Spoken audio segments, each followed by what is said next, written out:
You've spent your entire life with yourself, but how well do you actually know who you are? You might think, of course I know myself. I live in my own mind. I make my own decisions. I know what I like and don't like. But pause for a second. Can you explain why you react the way you do in certain situations? Why you keep falling into the same emotional patterns, the same relationship dynamics, the same self-sabotaging loops? Most people can't. Most people spend their entire lives assuming that the surface-level personality they present to the world is their true self.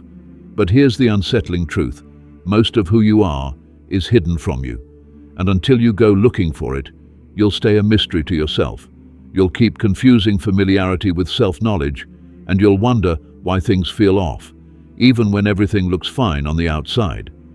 Knowing yourself isn't about remembering facts like your birthday or your favorite color. It's about noticing the invisible forces that shape your thoughts, your desires, your fears. And it starts the moment you're willing to admit, maybe I don't know myself as well as I thought I did. We are all born into a world that tells us who to be. Family, culture, religion, school. They don't just give us information. They give us roles. You're the smart one, the shy one, the troublemaker, the caretaker. We absorb these identities long before we have the language to question them. And because we rely on others to survive, we learn very early what gets us love, approval, and safety. If expressing anger got you punished, you might have learned to suppress it entirely. If being high-achieving got you praise, you might have learned to tie your worth to productivity. Over time, these patterns harden into personality.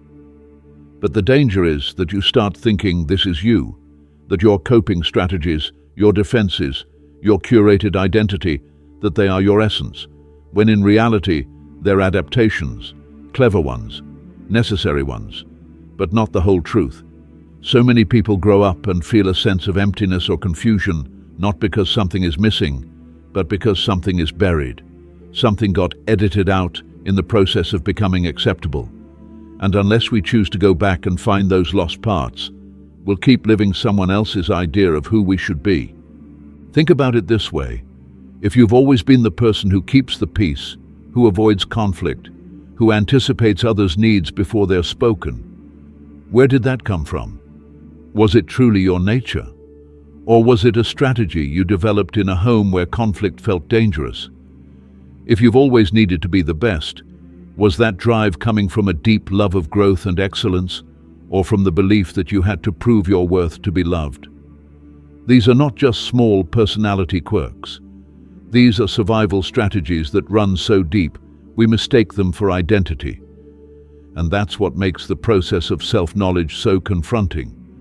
Because to really know yourself, you have to admit that parts of you were shaped in fear, shaped in pressure, shaped in response to the world, not in freedom. But here's the good news. What was learned can be unlearned. What was adaptive can be re-examined.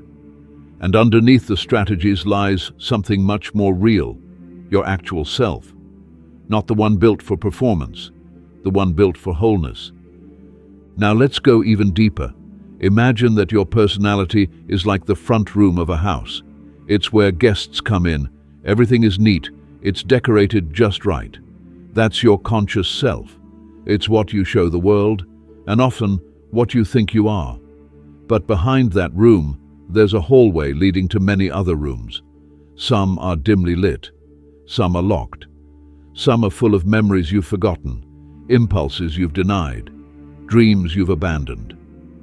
These rooms make up your unconscious, everything in you that exists, but you're not yet aware of. And here's where it gets interesting. What you've hidden there doesn't stay quiet. It leaks out in unexpected ways, through anxiety, depression, self-sabotage, or projection onto others. You might think you're in control of your life, but if you've never explored those hidden rooms, they're quietly pulling the strings. This is why self-awareness is more than introspection. It's an investigation. It's courageously walking into the parts of you that you don't yet understand and asking, what part of me is trying to be seen here? Every emotion you avoid, every habit you can't break, every conflict that keeps repeating. These are psychological breadcrumbs. They lead you inward. And if you follow them, you'll start to see that your identity isn't a fixed structure. It's more like a living system. And like any system, it can be in balance, or it can be in distortion. If you've only developed certain parts of yourself while ignoring others, you're walking through life lopsided. Maybe you're all intellect, no emotion. Maybe you're deeply intuitive, but avoid reality. Maybe you're stuck in patterns of control because you're terrified of chaos. Whatever the imbalance is, it creates friction. And that friction is your invitation. The goal isn't to get rid of any part of you. The goal is integration. That's what real self-knowledge is. Reclaiming every room in the house and learning how to live in the whole space. And here's something you won't often hear. You're not supposed to feel comfortable all the time. Growth requires disorientation. Clarity often arrives through confusion. People think the path to self-discovery is about finding peace, but in reality, it starts with disruption. You begin to ask questions that shake your foundation. You realize that the version of yourself you've been defending might not be the real one. You start to feel everything you've avoided: grief, fear, anger, shame. But instead of destroying you, it starts to free you. Because once you can feel it, you can heal it. And once you can see it, you can choose something different.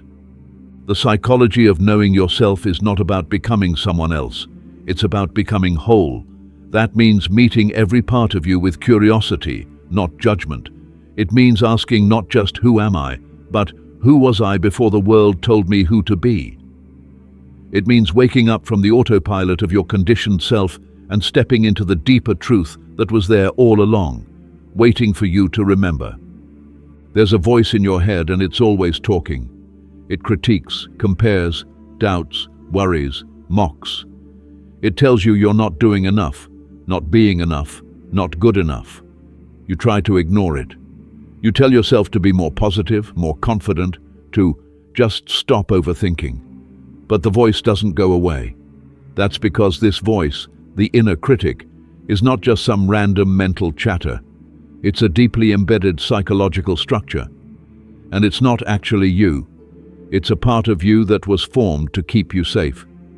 At some point in your life, you learned that certain behaviors brought approval and others brought pain. So unconsciously, you developed a mental mechanism to keep yourself in line. This voice is trying to protect you from rejection, humiliation, failure. But in doing so, it can become brutal. Instead of guiding you, it shames you. Instead of helping you grow, it paralyzes you with perfectionism, doubt, and fear. The real danger of the inner critic isn't just its harshness, it's how convincing it is. It speaks in your own voice. It sounds rational, logical, even helpful. And if you're not paying attention, you'll believe it, you'll think it's the truth. But this voice is just one part of your psyche. And the more power you give it, the more disconnected you become from other, wiser parts of yourself. The critic is loud, but underneath it is the voice of the shadow, quieter, older, more mysterious. The shadow is made up of all the parts of yourself that you had to repress to survive, the emotions that weren't allowed, the desires you were shamed for, the traits that were punished or ignored. Over time, these parts didn't disappear. They just went underground. And now, they show up in ways that seem irrational: sudden bursts of anger, deep insecurity, strange dreams, or intense reactions to things that shouldn't bother you. That's not weakness. That's the shadow asking to be seen. Everyone has a shadow. And the bigger your persona, the mask you show to the world, the bigger your shadow will be. If you pride yourself on being nice, your shadow might contain all your suppressed anger. If you pride yourself on being strong, your shadow might hold all your vulnerability. The shadow doesn't make you a bad person. It makes you human. And the paradox is this: the parts of yourself you most fear might hold the exact power you've been looking for. Your creativity, your sexuality, your intuition, your courage. All of these often live in the shadow. But to access them, You have to face what you've been avoiding. You have to sit with discomfort. You have to ask hard questions, like, what am I pretending not to feel? Or, what part of me have I exiled in order to be accepted? And then you have to listen, without trying to fix it, justify it, or push it away. This is where healing begins. When you stop fighting the parts of yourself that don't fit the story you've been telling. When you stop trying to be good and start trying to be whole. Integrating the shadow doesn't mean acting out your darkest impulses. It means making space for them, owning them, bringing them into the light so they can be transformed. Because what you don't own will own you. It will leak into your relationships, your work, your health. But what you do own becomes part of your power. The inner critic starts to lose its grip when you realize you don't have to be perfect. You just have to be real. And the shadow, once feared, becomes a source of depth, authenticity, and strength. This is the work of self-knowing. Not becoming flawless, but becoming integrated. We've been taught that emotions are a problem, something to be controlled, ignored, or fixed. Especially the bad ones: anger, sadness, jealousy, fear. From an early age, we learn that expressing these emotions often leads to punishment or disconnection. So we adapt. We smile when we're hurting. We stay quiet when we're angry. We push through when we're exhausted. Over time, we become experts at suppressing what we feel. But emotions don't just disappear. They go somewhere. And if you don't give them space to move through you, they start to turn inward. That's when you get chronic stress, anxiety, numbness, or even physical illness. Your body becomes a storage unit for unprocessed feelings. But here's what most people don't realize. Emotions are not enemies. They're messengers. They carry valuable information about your needs, your boundaries, your desires. Anger says, a boundary has been crossed. Sadness says, something needs to be released. Fear says, pay attention, something important is happening. Every emotion, no matter how uncomfortable, is trying to protect you or guide you back into alignment. If you can learn to feel your emotions rather than suppress them, they start to move. They stop being stuck energy and become clarity, action, insight. The key is learning to listen without judgment, to feel without getting swallowed. You don't need to drown in your emotions, but you do need to acknowledge them. This is emotional intelligence at its core, not performing emotional control, but developing emotional fluency. The ability to recognize, name, and express what's happening inside without shame. When you push emotions away, they tend to amplify or distort, but when you allow them to exist, even if only for a moment, they soften, they become less threatening, less overwhelming. And often, they bring surprising gifts: creativity, connection, courage. When someone can sit with your sadness without trying to fix it, or hold space for your anger without withdrawing, something sacred happens. You feel seen, validated, and you start to believe that your inner world isn't too much. That maybe, just maybe, it's wise. One of the most liberating moments in your psychological journey is when you stop asking, how do I stop feeling this? And start asking, what is this feeling trying to show me? Suddenly, even the most painful emotions become meaningful. Not easy, not pleasant, but meaningful. They become portals into deeper self-awareness. And the more fluent you become in your own emotional language, the more at home you feel in your own body, your own mind, your own life. You stop being afraid of what you feel. And that's when real freedom begins. Imagine that inside you is a whole cast of characters: the rational thinker, the emotional dreamer, the rebel, the caregiver, the cynic, the visionary. These aren't just moods or roles. They're archetypal energies, universal patterns that shape human experience. And whether you realize it or not, these archetypes are constantly at play within you.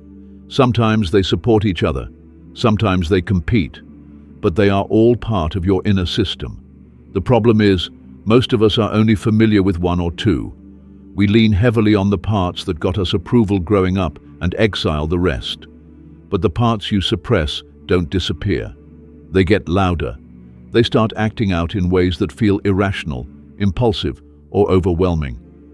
That's why getting to know these inner archetypes is so powerful, because once you can recognize who's speaking inside you, you can respond with awareness instead of reaction.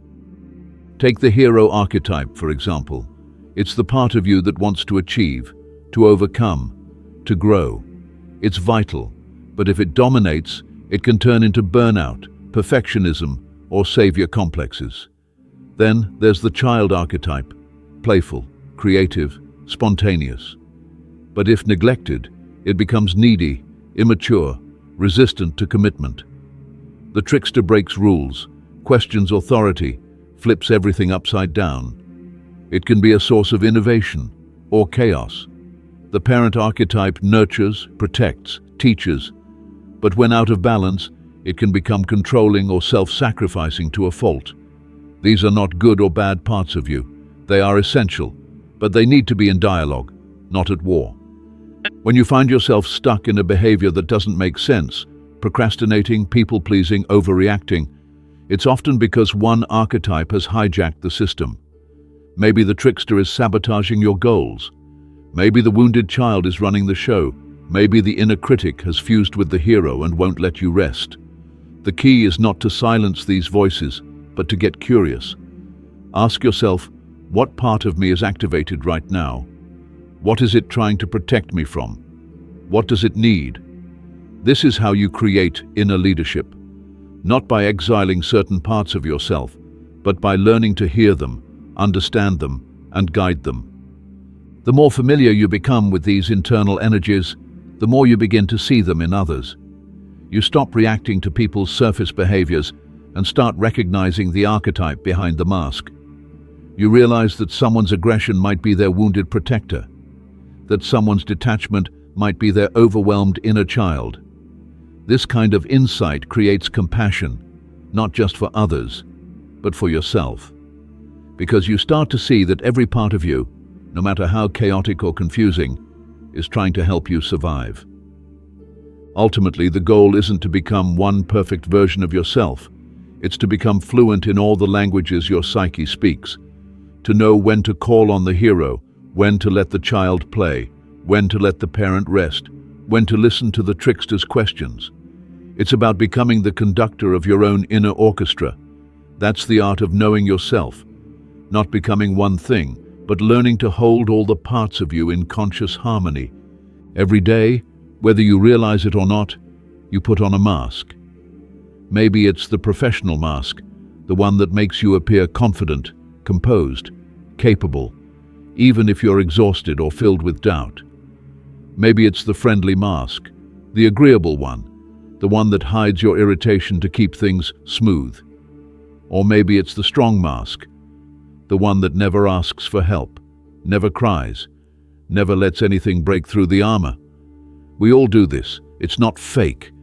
It's a function of survival. This mask is what psychology calls the persona, the socially acceptable version of you that's been molded over time to meet the expectations of your family, your culture, your workplace, your friends. And at first, it serves you. It helps you belong, helps you stay safe, helps you make sense of who you are in a world full of roles and rules. But the trouble begins when the mask becomes fused to your face, when you start believing that the image you present is you, when your worth becomes tied to how well you perform that image. This is how people get lost. Not because they don't have a self, but because they've mistaken the mask for the self. You get praised for being reliable, so you never say no. You get validated for being tough, so you never show pain. You get approval for being easygoing, so you bury your needs. And before long, the persona starts making decisions for you. You choose the job, the relationship, the lifestyle, not because it aligns with your soul, but because it matches the story you're trying to maintain. The cost of this is subtle but profound. A low-grade emptiness, a quiet resentment, a sense that you're always performing but never truly living. This isn't about being fake. It's about being fragmented. The persona isn't the enemy. It's part of you. But it was never meant to be all of you. It was meant to be a tool, not your identity. And when you over-identify with it, everything becomes about appearance, approval, image. You become allergic to vulnerability. You hide your confusion, your uncertainty, your real feelings, because they don't fit the character. But here's the paradox. The more tightly you cling to the mask, the more disconnected you become, not just from others, but from yourself. Authenticity requires risk. It means showing parts of you that don't fit neatly into the persona. It means saying, "I don't know," when you're supposed to be the expert. It means saying, "I'm hurt," when your mask says you're fine.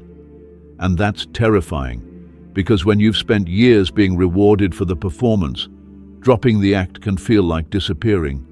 But something else happens when you start loosening the mask. You feel relief, you breathe deeper, you connect with others in a way that's raw and real. You begin to recognize that your value isn't in how well you perform a role. It's in how fully you show up, messy and all. This is what makes a person magnetic, not perfection, but presence, not polish, but truth. The journey of self-knowledge requires that you look at your persona not with shame, but with curiosity. Ask yourself, what roles am I playing right now? Who am I trying to impress, protect, or avoid? What am I afraid would happen if I showed people what's really going on inside? The answers won't be comfortable, but they will be liberating. Behind every mask is a deeper self, a self that longs to be known, not for how well it performs, but for how deeply it feels. And every time you dare to let the mask slip even a little, you make room for that self to emerge. This is where authenticity begins, not in abandoning the persona, but in reclaiming the parts of you it was hiding. And over time, something shifts. You stop asking, "How should I appear?" and start asking, "What feels true?" You stop curating yourself for approval and start expressing yourself for connection. And that's when life begins to feel real again. Most people think they're in control of their lives. They make plans, set goals, make choices. But beneath the surface, another force is quietly at work, one far more mysterious, powerful, and often unnoticed. This force is the unconscious. It holds the patterns you've inherited, the beliefs you absorbed before you could question them, the dreams you forgot, the fears you denied. And while you may not be aware of it, it's shaping everything: your reactions, your relationships, your desires, your resistance to change. The unconscious isn't a void. It's a hidden intelligence, a deep reservoir of memory, instinct, image, and emotion. It's the reason you keep attracting the same kind of partner, the reason you sabotage yourself just when things are going well, the reason you can't explain why something feels right or wrong. And until you become aware of what's in there, you're not truly making choices. You're being pulled by scripts you didn't write and don't even know are running. Carl Jung famously said, "Until you make the unconscious conscious, it will direct your life, and you will call it fate." That's the heart of this chapter. You don't have to be ruled by forces you can't see, but to change them, you have to face them. That means getting curious about your dreams, your impulses, your projections. It means paying attention to the parts of you that make you uncomfortable, the parts you judge, suppress, or dismiss. These are the gateway to the unconscious. And the unconscious doesn't speak in logic. It speaks in symbols, in patterns, in emotional energy. You might notice it in the way you keep overreacting to small things, in the strange images that show up in your dreams, in the way your body tenses before your mind knows what it's afraid of. These aren't glitches, they're messages. Learning to work with the unconscious means developing a new kind of awareness, one that doesn't rely solely on reason, but also on intuition, emotion, imagination. It's about looking beneath the surface of your behaviors and asking, what deeper truth is trying to be expressed here? You don't analyze the unconscious like a scientist. You relate to it, like a friend, like a teacher. It's not there to sabotage you, it's there to restore you, to bring you back into wholeness, because the unconscious isn't just where we hide our wounds, it's where we store our potential. All the parts of you that were silenced, exiled, ignored, they live there, waiting for your return. And the more you bring into awareness, the more alive you become. You start to act with intention rather than impulse. You respond instead of react. You stop being a puppet of your past and become the author of your life. This is not an overnight process. You don't unlock the unconscious with a single insight or a perfect morning routine.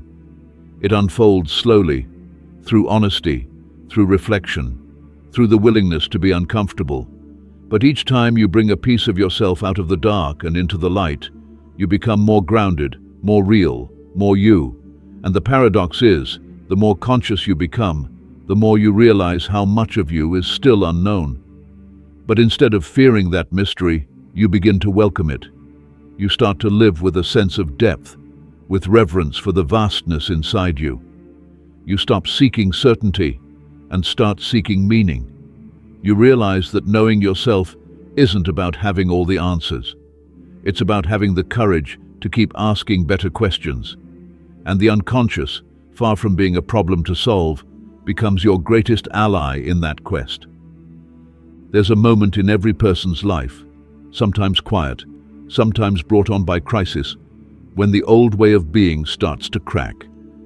The success you chase doesn't satisfy you the way it used to.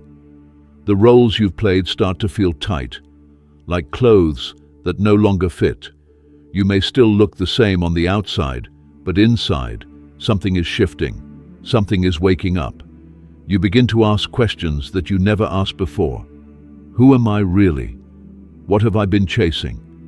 What would I be if I stopped trying to become what everyone else needed me to be? These questions aren't about fixing what's broken. They're about discovering what's been hidden. And this, right here, is the beginning of a process Jung called individuation, the path of becoming your whole self. Individuation is not about self-improvement in the way we usually think of it. It's not about becoming better, faster, smarter, more likable. It's about becoming you, fully, deeply, unmistakably you. Not the you that was molded by other people's expectations. Not the you that was shaped by trauma or fear, but the essential you, the one that existed before all of that, the one that still exists beneath it. And the way you find that self isn't by chasing some ideal image of who you should be. It's by turning inward, by meeting every part of yourself, especially the ones you've disowned. Individuation is the lifelong task of integrating the conscious and the unconscious, of bringing your light and your shadow into relationship, of allowing all your inner archetypes, the hero, the child, the trickster, the parent, to have a voice and a seat at the table. This is not a smooth, linear journey. It's a spiral. You revisit the same wounds, but each time from a deeper place. You fall into old patterns, but now you notice them sooner. You make decisions not from fear, but from alignment. You begin to value depth over image, connection over performance, truth over comfort. You start to see that every struggle you've faced has been a kind of initiation, a call to awaken something within you. And instead of trying to control or suppress the parts of life that feel messy or uncertain, you begin to allow them.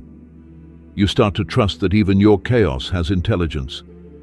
Even your confusion is part of the unfolding. Individuation doesn't mean you stop feeling pain. It means you stop running from it. You stop needing everything to be neat and controlled. You allow yourself to be fully human, complex, contradictory, whole. One of the most powerful shifts in this process is when you stop asking, "What do others want from me?" and start asking, "What is wanting to come through me?" You begin to feel the pull of something deeper, a calling, a sense of purpose that isn't about proving yourself, but about expressing something essential. And this purpose might not look grand or glamorous. It might be quiet, intimate, woven into the way you live your everyday life, the way you listen, the way you create, the way you love.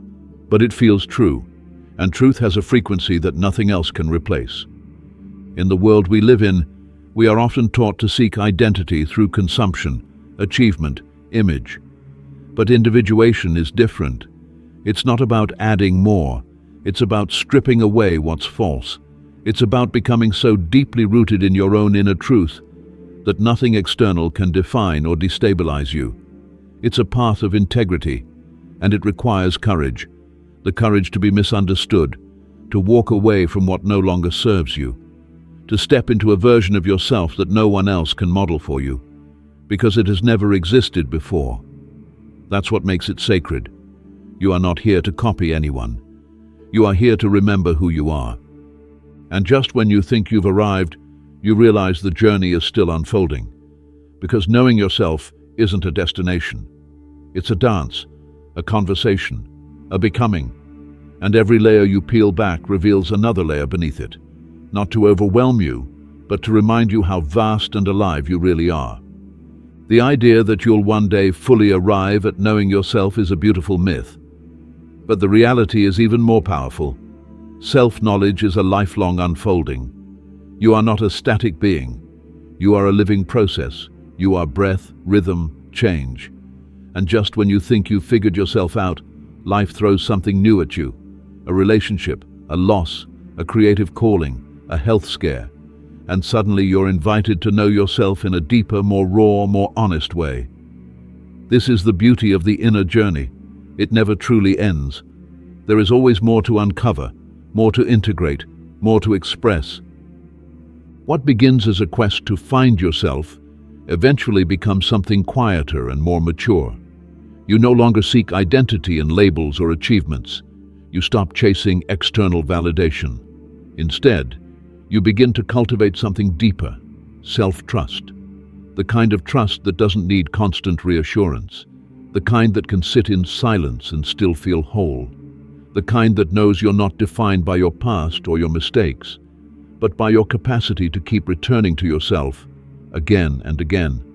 You become less reactive and more reflective, less driven by urgency and more guided by meaning. You start to sense the subtle rhythms of your own soul, and you honor them, even when they don't make sense to anyone else. And as you grow in this way, you start to see that every experience, no matter how painful or confusing, has been a part of your awakening. The heartbreak taught you about your capacity to love. The failure taught you about humility. The loneliness brought you back to your inner depth. None of it was wasted. Every fragment was part of the mosaic. And the more you see this, the more you soften. You begin to relate to yourself, not as a project to fix, but as a mystery to be explored. You stop asking, how do I become better? And start asking, how can I be more fully here? And then something unexpected happens. You become a mirror for others. Your authenticity gives people permission to drop their own masks. Your presence becomes medicine. You're no longer trying to impress or perform. You're simply being. And that being is powerful, not because it's loud or flashy, but because it's true. This is what the world needs. Not more perfection, not more performance, but more people who are rooted in themselves, who are willing to face their own depths, who have made peace with their own contradictions, who can sit with discomfort and still keep their hearts open. So if you're still on the path, confused, searching, growing, you're not lost. You're becoming. You're shedding the old skin. You're stepping into a deeper relationship with yourself. And the further you go, the more you'll see that the goal isn't to arrive at some perfect version of who you are. The goal is to become someone who is fully alive, aware, open, whole. That is the gift of knowing yourself. Not certainty, not control, but presence. And from that place, everything else begins to change. Not all at once, but slowly, meaningfully, from the inside out.